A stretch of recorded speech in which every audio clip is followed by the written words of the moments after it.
जय जगन्नाथ फ्रेंड्स आज नूतन ब्लॉग को आपण मानक स्वागत सांग मैंने बर्तमान आपण मैंने भिडियो देखिपुं गोटे मंदिर जहाँकि माँ कालींकर मंदिर अटे यह आमर कंठा ग्राम अवस्थित आमर देखो मंदिर टी भारी सफा सुतुरा अच्छी एवं आमर एठाकर पूजक बहुत भल एवं माँ काली होती प्रत्यक्ष ठाकुराणी से लोक मैंने सबुदिन सकाଳେ और संध्या बेले माँ प्रार्थना निमंते एठाक आसती।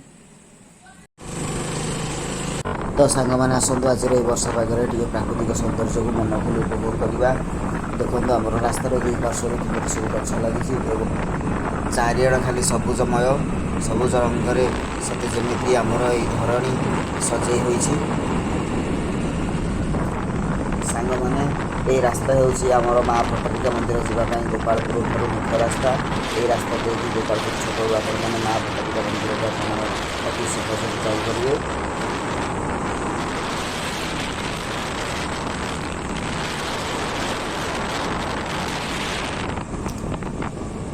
देखो सांग मैंने बर्तमान आमर गोपालपुर छक आसीगला आपण मैंने जदि नरसिंहपुर आड़ू आसुँच माँ भट्टारिका दर्शन करने ताले ये रास्ता दे आपण मैंने माँ भट्टारिका मंदिर को जापरें।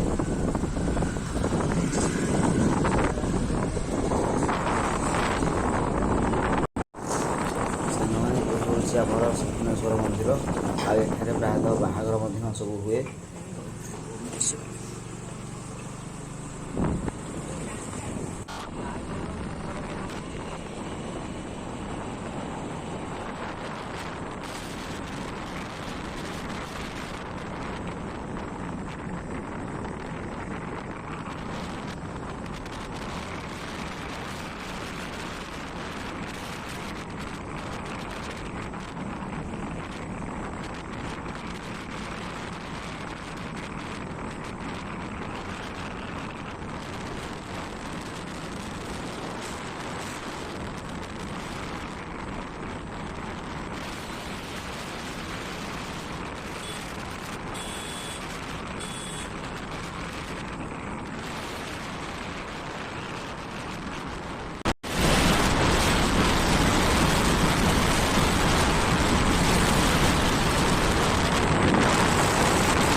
तो सांग मैंने चलतु आज ये वर्षा पागे टे स्पेशल घुगुनी खाइबा।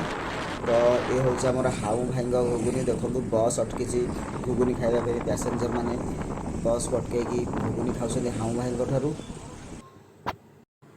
तो सांग मैंने बर्तमान आसीगला आमर हाउ भाई स्पेशल घुगुनी आमर हाउ भाई दैनिक 2 ରୁ 3 गंज घुगुनी बिकती से प्रथम आमर ये रतापाट ग्रामर हाड़ुआ छकरे बिकुंट तापर से आमर पोखरी छक घुगुनी नहीं जीवे आउ भाई हाथ तैयारी घुगुनी बहुत स्वादिष्ट एवं बहुत कम मसलायुक्त आमर ये श्रावण मास लगी से आमर घुगुनी रे पियाज रसुण पकाऊना मैंने समस्त आसिक घुगुनी टेस्ट करेंगे।